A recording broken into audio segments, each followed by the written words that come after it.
Abin Varkey 99 seat ഇപ്പോൾ Congress lead ചെയ്യുന്നു. 100-ന് 1 seat കുറവ്. 99 സീറ്റുള്ള പാർട്ടി സർക്കാർ രൂപീകരിക്കുമോ?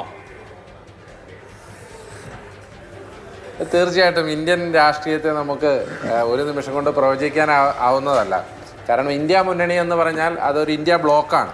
ആ മുന്നണിയിൽ തുടങ്ങുമ്പോൾ നിതീഷ് കുമാർ ഉണ്ടായിരുന്നു, അവസാനിക്കുമ്പോഴും ആരൊക്കെ ഉണ്ട് എന്ന് നമുക്ക് പരിശോധിച്ചിട്ട് പറയേണ്ടിയിരിക്കുന്നു. അതുകൊണ്ട് തന്നെ ഈ പിക്ചർ അഭി ബാക്കി ഹേ ബൈ എന്ന് പറയുന്നതുപോലെ പിക്ചർ ഇനിയും ബാക്കിയുണ്ട്. അപ്പോൾ ഈ കൗണ്ടിങ് തീരുന്നത് വരെ നമുക്ക് കാത്തിരിക്കാം. എന്നിരുന്നാൽ തന്നെയും ഈ രാജ്യത്ത് തുടങ്ങി വെച്ച നരേറ്റീവുകൾ, അത് പ്രധാനമായിട്ടും ദേശീയ മാധ്യമങ്ങളുടെ നരേറ്റീവുകൾ, ഇത് പ്രീ പോൾ സർവേ തൊട്ട് എങ്ങനെ കോൺഗ്രസിനെയും ഇന്ത്യയെയും തോൽപ്പിക്കാം എന്നതിനെ പറ്റിയാണ് അവർ ചിന്തിച്ചുകൊണ്ടിരുന്നത്.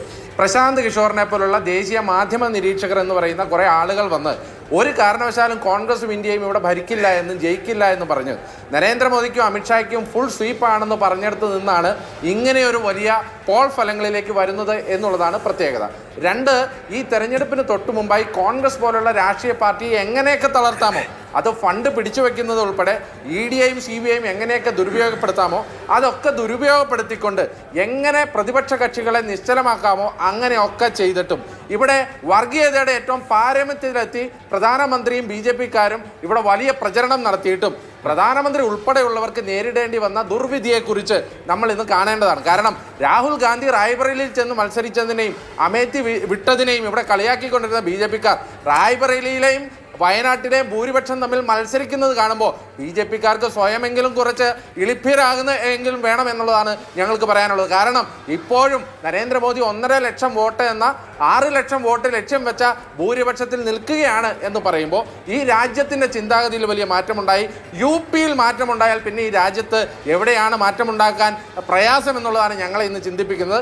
അതുകൊണ്ട് തന്നെ ഈ തെരഞ്ഞെടുപ്പിൻ്റെ പൂർണ്ണമായ ചിത്രം വരുന്നതുവരെ നമുക്ക് കാത്തിരിക്കാം. കേരളത്തിൽ അതിശക്തമായ ഭരണവിരുദ്ധ വികാരം, പിണറായി വിജയ വിരുദ്ധ വികാരം ഉണ്ടായിരുന്നു എന്നുള്ളതിൻ്റെ തെളിവാണ്. ഇനി ഇടതുപക്ഷക്കാർ ഇവിടെ വന്ന് രാഹുൽ ഗാന്ധി വന്നതുകൊണ്ടാണ്, ഇല്ലെങ്കിൽ ശബരിമല വിഷയം കൊണ്ടാണ്, ഇല്ലെങ്കിൽ മുസ്ലിം വോട്ട് ഏകോപിച്ചത് കൊണ്ടാണ് എന്നൊക്കെ 2019 പറഞ്ഞ തൊടു ന്യായങ്ങൾ ഇവിടെ വന്ന് പറയരുത്. കാരണം ഇത് ഒന്നുമില്ലാതിരുന്ന 2024 തെരഞ്ഞെടുപ്പിൽ കഴിഞ്ഞ തവണത്തേതിനെ തന്നെ അനുസ്മരിപ്പിക്കുന്ന രീതിയിലുള്ള വിജയമാണ് കേരളത്തിലെ കോൺഗ്രസ് ഉണ്ടായിരിക്കുന്നത്. തീർച്ചയായിട്ടും രാഹുൽ ഗാന്ധി ദേശീയ തലത്തിൽ നടത്തിയ വലിയ പ്രയത്നങ്ങളുണ്ട്. ഭാരത് ജോഡോ യാത്രയിൽ